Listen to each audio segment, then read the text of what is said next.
Монгол улсын ерөнхийлөгч зэвсэг түвшний ерөнхий командлагч Элбэг Доржин 92 дугаар зарлиг засгийн газрын 40 дугаар тогтоолоо Батлан хамгаалахын сайд боловсрол соёл шинжлэх ухаан спортын сайдын 2014 оны хамтарсан тушаалаар оюутан залуусыг цэргийн алба хаалгах хөтөлбөр хэрэгжиж эхэлсэн билээ.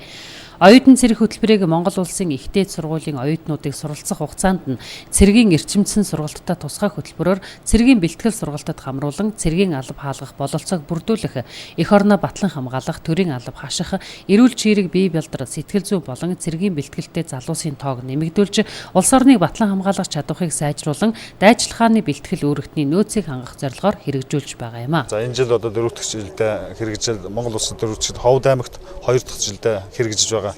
За өнөөдрийн одоо зэвсэг түвшний одоо бүтэц орон тоогоор 18 нас хүрсэн бүх залуучуудыг одоо цэргийн албанд татаад хаалгаад байх тийм боломж байхгүй.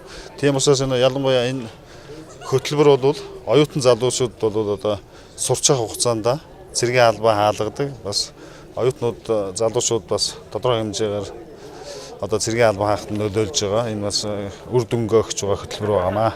Оюутан цэрэг хөтөлбөрт 2014 онд 418 оюутан, 2015 онд 995 оюутан, 2016 онд 1000 оюутан хамрагдаж цэргийн ерөнхий бэлтгэл болон цэргийн мэргэжлийн бэлтгэл сургалт явуулж буудагч тасгийн баг дарга мэргэжлэр хөтөлбөр хэрэгжүүлэн цэргийн тангараг өргүүлсэн бол 2017 онд 1000 оюутан хамруулахаар болсон юм. 2017 онд Улаанбаатар хотод 750, Дорнод аймагт 100, Ховд аймагт 150 оюутан хөтөлбөрт хамрагдах юм а. Тодорхойлбол Ховд их сургуулиас 60 оюутан, Хөгжил политехник коллежийн 15 суралцагч, Говьалтай, Завхан, Баян-Үлгийн ус аймгаас нийтдээ 75 оюутан хамрагдана.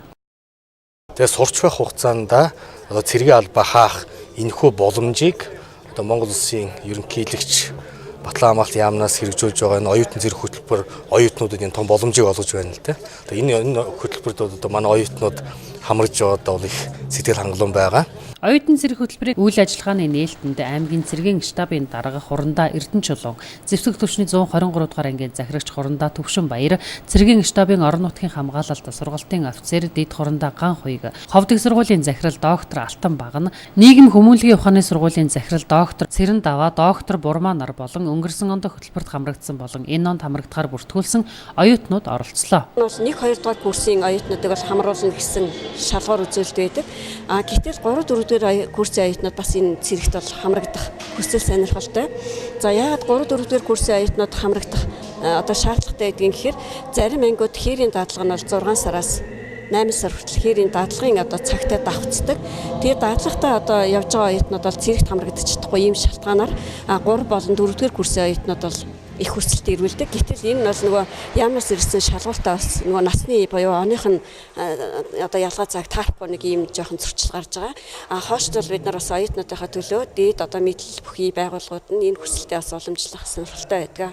Цэргийн ерөнхий бэлтгэл шатны үйл ажиллагаа инхүү нээснээр хөтөлбөрт хамрагдаж байгаа оюутнуудад цэргийн ерөнхий эрдмийн 560 цагийн хичээлийг судалж мэргэжил олгох сургалт 6 дугаар сарын 1-ээс 8 дугаар сарын 15-ны хүртэлх хугацаанд зэвсэг түвшний 123 дугаар ангийн сургалтын төв дээр болох юм а. Цэргийн анхан шатны бэлтгэлийн сургалтанд хамрагдаад 8 дугаар сарын 15-нд эдгээр оюутнууд цэргийн тангараг өргөнө.